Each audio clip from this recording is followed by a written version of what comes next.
Você já tentou respirar fundo, mas sentiu que o ar não vinha, como se seu próprio corpo estivesse te impedindo de respirar direito. E no frio isso piora.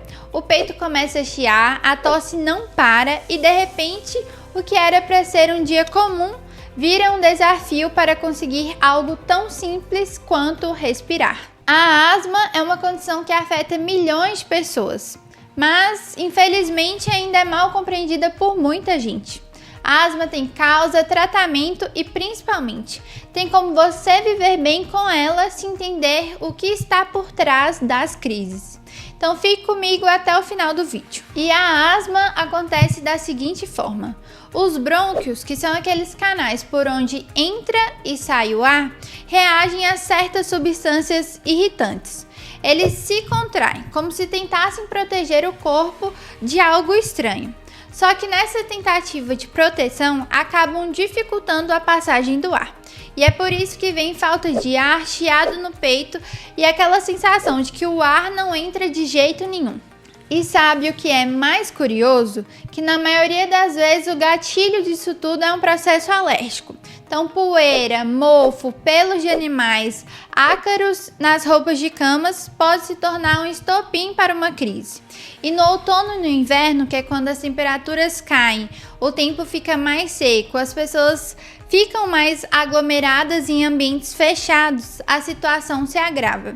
E o ambiente fica mais carregado e para quem tem asma, cada respiração pode se tornar um desafio. E a genética também entra nessa história. Se um dos seus pais tem asma, o risco de desenvolver é maior.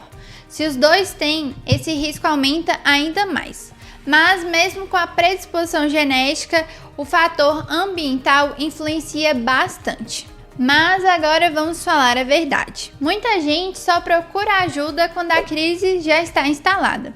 Corre para o pronto-socorro, toma medicação, melhora e volta para casa. E fica nesse ciclo eterno, como se só existisse tratamento quando a crise aparece. Mas a asma precisa de cuidado contínuo, de acompanhamento médico, de prevenção. E a ideia não é só tratar a crise, é evitar que ela aconteça. E tem um ponto importantíssimo que não dá para ignorar: o cigarro. Se você tem asma e fuma, ou convive com alguém que fuma perto de você, entenda uma coisa: não tem como a sua respiração melhorar enquanto você estiver jogando fumaça para dentro dos seus pulmões. O cigarro agride diretamente os brônquios, potencializa a inflamação, torna as crises ainda mais frequentes e mais graves. É como colocar gasolina no fogo. Então é importante cessar o uso do cigarro.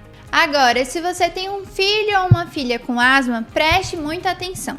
A infância é uma fase sensível, mas também cheia de possibilidades. Muitos casos eles melhoram com o passar dos anos, principalmente se houver aquele cuidado desde cedo. Então acompanhamento com pneumologista desde pequenininho, evitando sempre as crises e fazendo uso da medicação da forma correta. E o contrário disso também é verdade. Se você não tem aquele acompanhamento próximo com o médico, não está ali cuidando para não ter as crises, pode ser que você tenha que conviver com a asma a vida inteira. Então, por isso é importante você se cuidar com carinho e com atenção. E não ignore os sinais, não espere a próxima crise para agir. Se esse vídeo te ajudou, não se esqueça de comentar aqui embaixo. E além disso, compartilhar com alguém que precisa entender mais sobre a asma. Às vezes, uma informação pode transformar uma vida. Até o próximo vídeo.